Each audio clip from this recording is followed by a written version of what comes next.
Everyone, this is Devki Kohli.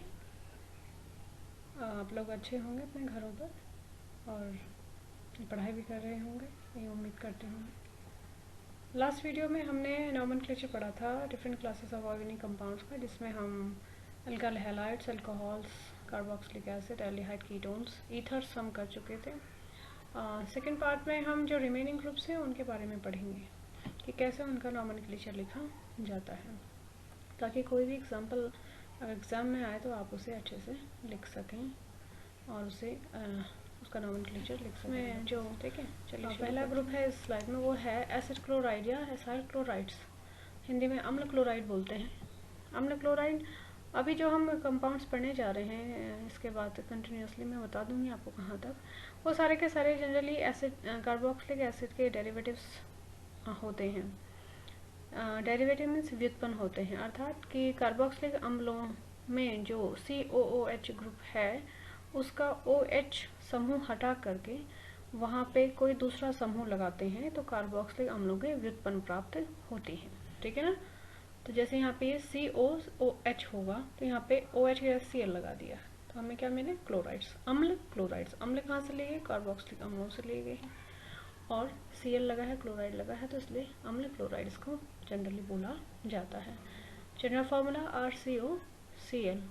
R क्या represent कर रहा है यहाँ पे? या तो हाइड्रोजन होगा या फिर कोई भी अल्काइल समूह लगा हुआ होगा कार्बन से। ठीक है।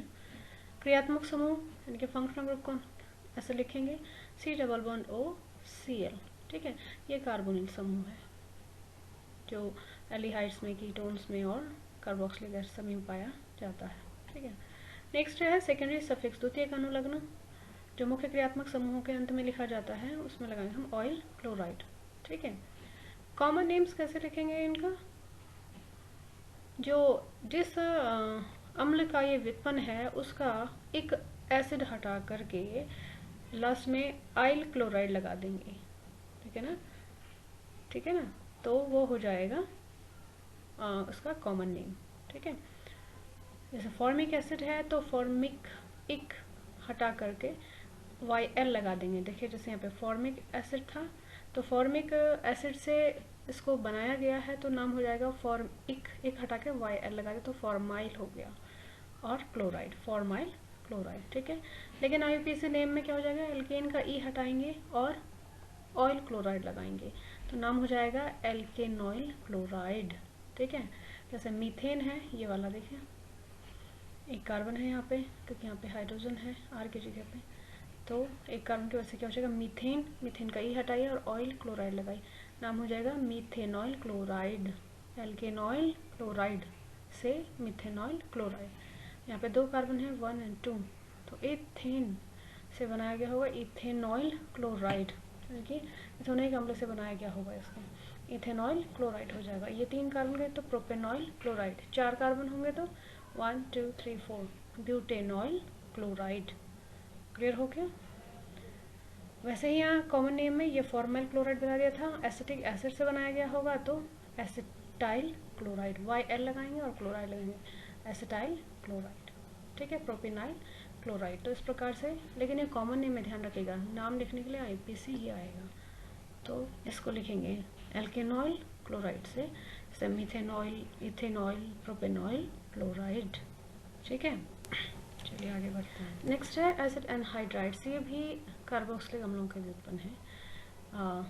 कार्बोक्सिलिक अम्लों के दो जो अणु होते हैं उनको गर्म करने के पश्चात उनसे क्या हो जाता है? एक जल का अणु बाहर निकल जाता है, यानी कि वाटर मॉलिक्यूल्स रिमूव हो जाता है, तो प्राप्त यौगिक जो हमें होता है उसको हम एनहाइड्राइड बोलते हैं। एनहाइड्राइड मतलब शुष्क, सूखा हुआ, जिसमें जल नहीं है, पानी नहीं है जिसके अंदर। ठीक है ना, उसको एनहाइड्राइड बोलते हैं। तो कितने अणु होंगे? 2। अब इसका नाम कैसे लिखेंगे? जनरली इनका फॉर्मूला है ये RCOOCOR और डैश या जो भी बोले आप उसको। ठीक है ना, तो ये R और R एक जैसे भी हो सकते हैं, यानी कि अल्काइल ग्रुप एक जैसे भी हो सकते हैं और भिन्न भिन्न भी हो सकते हैं। इसको इस प्रकार से भी रिप्रेजेंट कर सकते हैं। ठीक है ना। फंक्शनल ग्रुप इस तरह से लिखेंगे आप कि ये जो है वो किस प्रकार से लगे हुए हैं। ये कार्बोनिल समूह है, ये भी। ठीक है ना। ये ऑक्सीजन बीच में क्या है, एक पेरोक्साइड टाइप का एक बॉन्ड है, ठीक है ना। तो ये इस प्रकार से आपस में जुड़े हुए हैं। तो ये सेकेंडरी। सफिक्स क्या होगा, इसमें अनुलग्न क्या लगाएंगे, एनहाइड्राइड लगा देते हैं लास्ट में। जिस अम्ल से इसको बनाया जाता है उस अम्ल के नाम के बाद एनहाइड्राइड जोड़ दिया जाता है। आईपीसी नेम में भी ऐसा ही लिखा जाता है, ठीक है ना। जैसे इथेनोइक अम्ल से बनाया जाएगा अगर, यानी कि 2 मॉलिक्यूल अगर इथेनोइक एसिड के होंगे और उनसे एनहाइड्राइड बनाया जाएगा, यानी कि उनसे एक वाटर मॉलिक्यूल रिमूव कर दिया जाएगा और एनहाइड्राइड बनाया जाएगा, तो उस एनहाइड्राइड का नाम होगा इथेनोइक एनहाइड्राइड। क्लियर हो गया। देखिए एग्जाम्पल ये है CH3 COO CH3, यानी कि एक मॉलिक्यूल इथेनोइक एसिड का ये होगा, एक मॉलिक्यूल इथेनोइक एसिड का ये होगा। इन दोनों को जब क्या किया, गर्म किया गया होगा तो इनसे वाटर मॉलिक्यूल निकला होगा तो एनहाइड्राइड बना होगा, ठीक है ना। तो इथेनोइक एसिड से बना है इसलिए इसका नाम हो जाएगा इथेनोइक एनहाइड्राइड, ठीक है। प्रोपेनोइक एसिड से बनाएंगे तो प्रोपेनोइक एनहाइड्राइड, ठीक है। समझ में आ रहा है। वैसे ही देखिए ये अलग अलग प्रकार के भी हैं। कहा था कि R और R एक जैसे भी हो सकते हैं जैसे इसमें और इसमें, और भिन्न भिन्न भी हो सकते हैं, यानी कि अल्काइल ग्रुप अलग अलग भी हो सकते हैं दोनों इस बॉन्ड के इधर और इधर। तो ये हो गया इथाइल और ये प्रोपाइल्स हो गया, 3 कार्बन है 1 2 3, और ये हो गया 2 कार्बन, ये इथाइल। तो कैसे नाम लिखेंगे इसका, अल्फाबेटिकली चलेंगे, ठीक है ना। इथेनोइक एंड प्रोपेनोइक, है ना, 2 अलग अलग अम्लों से मिलकर बना है, propanoic acid and ethanoic acid. तो अल्फाबेटिकली चलेंगे, ई पहले आता है इथेनोइक प्रोपेनोइक एनहाइड्राइड। क्लियर हो गया। हाँ ऐसे ही लिखेंगे इसका नाम, ठीक है। नेक्स्ट है एस्टर। एस्टर भी कार्बोक्सिलिक अम्लों के एक तरीके से व्युत्पन्न ही कह लीजिए आप, अल्कोहल और कार्बोक्सिलिक एसिड से बनता है। एस्टरिफिकेशन जब होती है तो एस्टर का निर्माण होता है कार्बोक्सिलिक एसिड और अल्कोहल से, ठीक है ना। तो यहाँ पे इसका जो जनरल फॉर्मूला है RCOR, ये R एल्काइल समूह है, और एल्काइल समूह एक जैसे भी हो सकते हैं और अलग अलग भी हो सकते हैं। किसी किसी कंपाउंड में R को रिप्लेस हाइड्रोजन भी कर सकता है, हाइड्रोजन भी हो सकता है, ठीक है ना, एस्टर में, ठीक है। फंक्शनल ग्रुप ये है R, ये है C डबल बॉन्ड OOR, ठीक। तो ये एस्टर समूह है। सेकेंडरी प्रीफिक्स यानी द्वितीयक पूर्व लग्न क्या लगाएंगे, एल्काइल, और सेकेंडरी सफिक्स यानी कि द्वितीयक अनुलग्न क्या लगाएंगे, ओइट, एल्काइल एल्केन नोइट, ठीक है ना। समझ में आ रहा है। प्राइमरी सफिक्स क्या है, एल्केन एल्कीन एल्काइन, ठीक। तो ये तो प्रीफिक्स है, पूर्व लग्न आएगा एल्काइल, जो हम प्रतिस्थापियों पर लिखते हैं वैसा ही, एल्काइल एल्केन एंड ओइट, है ना। तो एल्काइल एल्केनोइड इस प्रकार से का यूपीसी नाम होगा। देखिए कुछ एग्जांपल्स हैं यहाँ पे, ये है एक एग्जांपल HCOOCH3, ठीक है। तो देखिए इसका नाम हो जाएगा मिथाइल फॉर्मेट, कॉमन नेम है, फॉर्मिक एसिड से फॉर्मेट हो गया ये, मिथाइल फॉर्मेट, इधर मिथाइल ग्रुप लगा है, नाम हो जाएगा मिथाइल मीथेनोएट, ठीक है, मिथाइल मीथेनोइड। एक्चुअली ये जो HCOO है वो यहाँ से बॉन्ड ब्रेक होगा, इस O के बाद या इधर से जो R लगे वहाँ से बॉन्ड क्या हो जाता है, ब्रेक हो जाता है।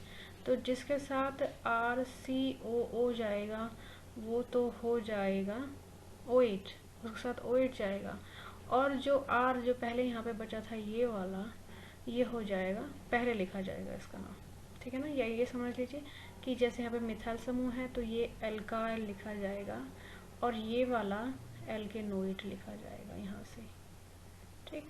तो ये हो गया मिथाइल, एक ही कार्बन है तो मीथेनोएट, जिसके साथ COO जाएगा वो क्या हो जाएगा, उसके साथ OH लगेगा, ठीक है।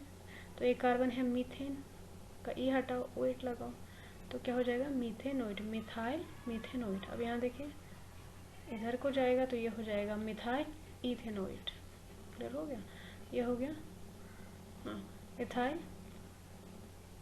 इथेनोइड, क्योंकि 2 कार्बन है यहाँ पे, ठीक है ना। तो इथाइल इथेनोइड होगा ये, इसमें क्या होगा, एक कार्बन ये है और 1 2 3 इधर है, तो ये हो जाएगा मिथाइल, और जिसके साथ COO ग्रुप जाएगा वो हो जाएगा प्रोपेनोएट। ठीक है, जिसका CO ग्रुप जाएगा वो जाएगा, उसका OH लगेगा। जनरली बड़े समूह के साथ जाता है।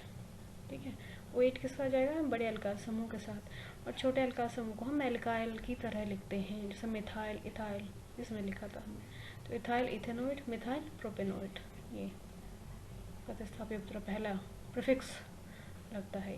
ठीक है, तो इस प्रकार से इनका नाम लिखेंगे। नेक्स्ट है एमाइड्स। एमाइड्स भी कार्बोक्सिलिक अम्लों के क्या हैं? व्युत्पन्न हैं। ठीक है ना, OH ग्रुप हटाया होगा कार्बोक्सिलिक अम्ल से, COOH जो होता है OH से हटाया और NH2 लगाया, अमीन समूह लगा, तो एमाइड्स बन जाता है। ठीक है, तो जनरल फॉर्मूला है RCONH2। R यहाँ पे हाइड्रोजन भी हो सकता है और अल्काइल समूह भी हो सकता है, कोई भी अल्काइल समूह हो सकता है। और क्रियात्मक समूह ये है इसका, इस प्रकार से जुड़े हुए हैं। कार्बन से ऑक्सीजन डबल बॉन्ड से जुड़ा हुआ और दूसरा एक बॉन्ड नाइट्रोजन से भी बना रहा है, तो एमीन ग्रुप इस तरह से कार्बन से जुड़ा हुआ है। ठीक, इसको एमाइड समूह बोलते हैं। CONH2 को क्या बोलते हैं? एमाइड लिंक, एमाइड बोलेंगे सिंपली। IUPAC नेम कैसे लिखेंगे इसका? एल्केन का ई हटाए और एमाइड्स लगाए, एल्केनामाइड हो जाएगा। ठीक, एल्केनामाइड। देखिए इधर क्या नाम हो जाएगा इसका? एक कार्बन है तो एल्केन है ये, तो एक कार्बन के लिए क्या आता है? मीथेन, तो नाम हो जाएगा, मीथेन का ई हटाइए और एमाइड लगाइए, मीथेनामाइड। इधर दो हैं, 1 और 2, क्या नाम हो जाएगा? इथेनामाइड। 3 कार्बन के लिए प्रोपेनामाइड। ठीक है, वैसे 4 कार्बन है ब्यूटेनामाइड।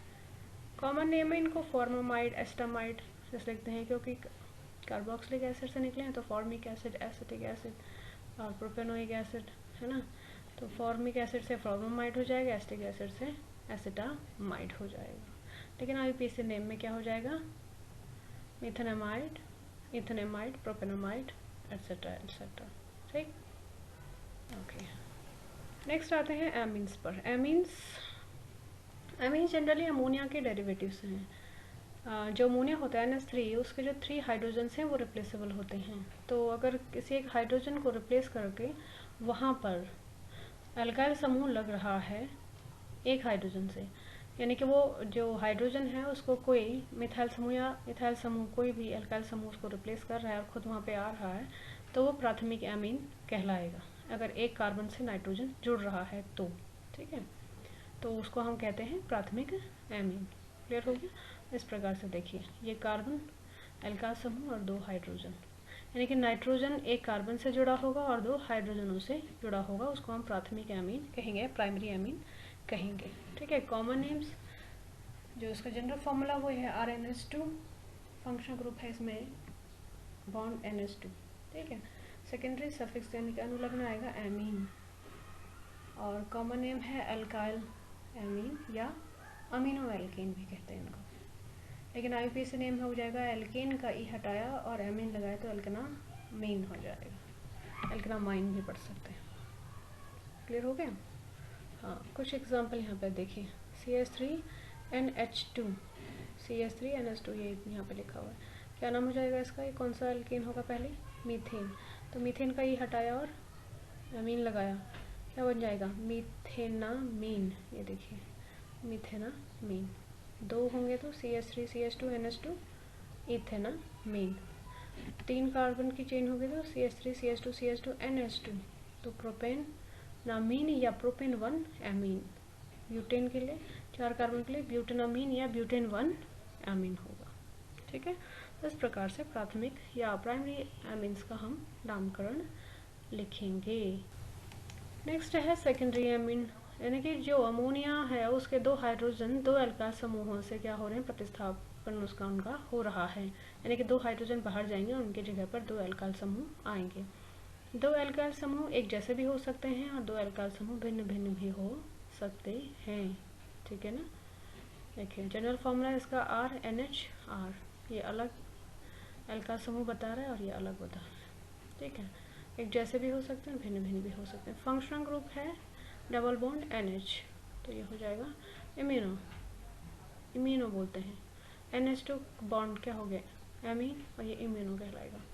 सेकेंडरी प्रीफिक्स क्या है? द्वितीयक पूर्व लग्न N अल्काइल, और सेकेंडरी सफिक्स यानी कि जो मुख्य क्रियात्मक समूह में आता है वो एमीन ही आएगा। आईयूपीएसी नेम लिखेंगे एन एल्काइल एल्कनामाइन, एल्कनामीन भी पढ़ सकते हैं इसको, एन एल्काइल एल्कनामीन। किस प्रकार से हुआ देखिए, पहले इधर देख लेते हैं। देखिए इनमें से एक जो कार्बन होगा वो मुख्य श्रृंखला बनेगी और दूसरा क्या बनेगा, प्रतिस्थापी बनेगा, क्योंकि दोनों ही नाइट्रोजन से जुड़े हुए हैं। कार्बन नहीं है यहाँ पे, ये नाइट्रोजन है, इसलिए एक मुख्य कार्बन श्रृंखला बनाएगा और दूसरा अल्काइल समूह क्या बनाएगा, प्रतिस्थापी। ठीक है, तो पहले प्रतिस्थापियों का नाम लिखेंगे, चाहे वो ये है या दोनों एक जैसे हैं तो इसमें किसी का भी लिख सकते हैं।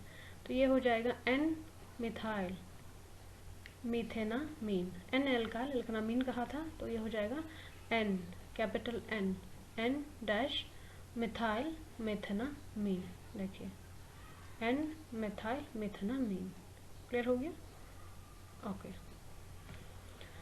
नेक्स्ट है अगर अनसिमेट्रिकल एमीन्स होंगे। अनसिमेट्रिकल का मतलब कि जब एल्काइल समूह भिन्न भिन्न होंगे, एक जैसे होंगे तो सिमेट्रिकल एमीन्स हो गए, अलग अलग हुए तो अनसिमेट्रिकल बोल सकते हैं, असममित एमीन्स। जैसे यहाँ पर ये देखिए, तो यहाँ पर क्या हो जाएगा, एक मुख्य कार्बन श्रृंखला बनाएगा और दूसरा क्या बनाएगा, प्रतिस्थापी। ठीक है ना, तो प्रतिस्थापी कौन सा होगा, मुख्य कार्बन श्रृंखला कौन सी होगी, मुख्य कार्बन श्रृंखला जनरली लंबी ही होगी, लंबा ज़्यादा से ज़्यादा कार्बनों की जो श्रृंखला होगी वो मुख्य कार्बन श्रृंखला बनेगी, क्योंकि यहाँ पे अलग अलग समूह हैं। और छोटा वाला क्या बनेगा, प्रतिस्थापी। तो उसका नाम कैसे लिखेंगे, इसका नाम लिखेंगे एन मिथाइल इथेनामीन।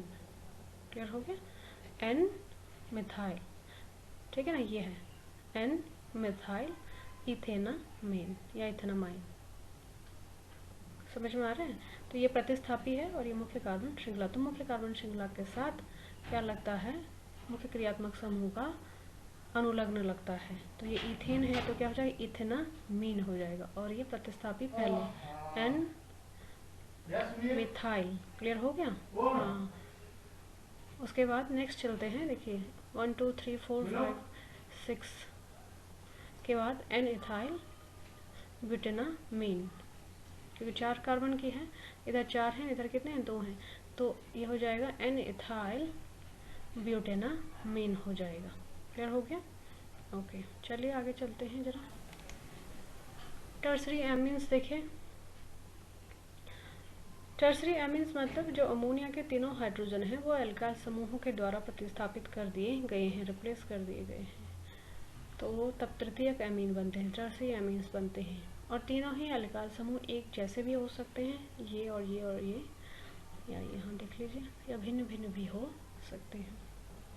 ठीक है, तो जो समूह क्रियात्मक समूह फंक्शन वो एन और सिंगल बॉन्ड होगा तीनों साइड में, इसको टर्सरी नाइट्रोजन कहते हैं। इसका द्वितीयक अनुलग्न अगेन, क्योंकि एमीन्स पढ़ रहे हैं तो एमीन ही होगा। ठीक है, कॉमन नेम में क्या करते हैं कि अल्फ़ाबेटिकल ऑर्डर में चलते हैं, जैसे जैसे अल्काइल समूह लगे हुए होंगे और जो सफिक्स है उसमें एमीन लगा देते हैं। जैसे एक जैसे हैं, जैसे ये है 1 2 3, तो ये हो जाएगा ट्राइमिथाइल एमीन सिंपली, या इसको ऐसा बोल सकते हैं कि एक को मुख्य क्रियात्मक श्रृंखला मान लो और दो को प्रतिस्थापी मान लो, तो N N dimethyl amino methane, इस प्रकार से भी इसका नाम लिख सकते हैं, ट्राइमिथाइल एमीन या N N dimethyl amino methane, इस प्रकार से ये कॉमन नेम है। आईयूपीएसी नेम में कैसे लिखेंगे, एन एल्काइल अल्कनामीन, यानी कि दो जो एल्काइल समूह लगे हैं वो प्रतिस्थापियों की तरह लिखे जाएंगे। ठीक है, और जो तीसरा है वो मुख्य कार्बन श्रृंखला बनाएगा। ठीक है, तो यहाँ पे देखिए पहला ये जो एग्जांपल है वो यहाँ पे बनाया है मैंने। देखिए तो एक प्रतिस्थापी, एक आर ये है, एक आर ये है और एक आर ये, तीनों एल्काइल ग्रुप एक जैसे हैं, भिन्न भिन्न होगा तो एक अलग बात होगी। फिलहाल इसे देख लीजिए, तो ये हो जाएगा एन मिथाइल या सिंपली एन एन डाइमिथाइल, क्योंकि एक जैसे हैं। ठीक है ना, तो हम ऐसा लिख सकते हैं कि N comma N dimethyl methanamine. समझ में आया, N N dimethyl methanamine, N N dimethyl methanamine. अच्छा, एक तरफ मिथाइल समूह हो और एक तरफ इथाइल समूह हो, मान लीजिए कि ये दो मिथाइल समूह है, इसकी जगह पर एक इथाइल समूह लगा, तब क्या होगा? तब हो जाएगा NN डाइमिथाइल इथेनामाइन। ठीक है। अच्छा, ऐसा भी हो सकता है कि ये इथाइल समूह हो, ये मिथाइल समूह, ये इथाइल समूह हो, फिर क्या होगा? तो फिर कोई एक क्या हो जाएगा, बड़ा जो ग्रुप है एल्काइल समूह इथाइल ग्रुप है, वो मुख्य कार्बन श्रृंखला बनाएगा और बाकी दो क्या होंगे? प्रतिस्थापी। तो इनका नाम लिखेंगे N इथाइल, अल्फाबेटिकली चलेंगे, N ethyl, N methyl ethanamine. देखिए यहाँ पे ये एक मिथाइल समूह है, दो इथाइल समूह है, तो नाम हो जाएगा N ethyl, N methyl ethanamine, यानी कि दो तो प्रतिस्थापी ही होंगे और एक मुख्य श्रृंखला बनाएगा, कार्बन श्रृंखला। तो जो मुख्य कार्बन श्रृंखला बनाएगा उसके साथ अनुलग्न एमीन जोड़ा जाएगा। ठीक है, इस प्रकार से टर्सरी एमीन्स का नाम लिखा जाता है। ठीक। Now cyanides. साइनाइड्स तो आपने नाम सुना होगा, उनको नाइट्राइल्स कहते हैं, एल्कीन नाइट्राइल्स। जनरल फॉर्मूला है RC≡N या सिंपली RCN। ठीक है। फंक्शन ग्रुप इसमें साइनाइड है, साइनो बोलते हैं, C≡N बॉन्ड करके, साइनो या नाइट्राइल। सेकेंडरी सफिक्स जो आता है अनुलग्न, वो है नाइट्राइल। साइनाइड या साइनो हम कॉमन नेम में लिखते हैं, IUPAC नेम में नाइट्राइल्स आता है। तो IUPAC नेम क्या हो जाएगा इनका? Alkane nitrile. Alkane nitrile, alkane पूरा लिखेंगे क्योंकि N क्या है? वोवल नहीं है, कंसोनेंट है, इसलिए पूरा पूरा लिखेंगे एल्केन नाइट्राइल। और कॉमन नेम एल्काइल साइनाइड, जैसे methyl cyanide, methyl cyanide, propyl cyanide, वैसे ही आगे भी, लेकिन कॉमन नेम में आएगा सिर्फ एल्काइल साइनाइड और इसमें लिखेंगे एल्केन नाइट्राइल। यहाँ पे कुछ एग्जांपल्स हैं, चेक कर लेते हैं। देखिए CH3CN, ये C भी काउंट होगा, ध्यान रखिएगा अगर आप IUPAC नेम लिख रहे हैं तो। हाँ, और अगर आप कॉमन नेम लिख रहे हैं तब ये साइनाइड की तरह लिखा जाएगा। ठीक है, देखिए ऐसा मिथाइल साइनाइड, तब ये वाला कार्बन काउंट नहीं होगा। हाँ, अगर आप IUPAC नेम लिख रहे हैं तो दोनों काउंट होंगे, ये कार्बन भी और ये वाला। तो ये हो जाएगा, दो कार्बन है तो इथेन और अनुलग्न आएगा नाइट्राइल, इथेन नाइट्राइल, लेकिन कॉमन नेम है इसका मिथाइल साइनाइड। यहाँ पे क्या लिखेंगे? कितने कार्बन है? 1 2 3, तो ये हो जाएगा प्रोपेन नाइट्राइल। वैसे नाम है इसका कॉमन नेम मिथाइल साइनाइड। यहाँ पे कितने कार्बन है? 1 2 3 4, क्या नाम हो जाएगा? Butane nitrile. ठीक है। और ये वाला देखिए, इसमें एक सब्स्टिट्यूएंट भी लगा हुआ है यहाँ पे, प्रतिस्थापी, और मुख्य कार्बन श्रृंखला ये है, क्या नाम हो जाएगा फिर इसका? तो हम यहाँ से नंबरिंग करेंगे 1 2 3, तो दूसरे कार्बन पर ये क्या है? मिथाइल समूह है, तो इसका नाम हो जाएगा 2 मिथाइल प्रोपेन नाइट्राइल। ठीक है ना, प्रोपेन नाइट्राइल, और कॉमन नेम है इसका आइसोप्रोपाइल साइनाइड।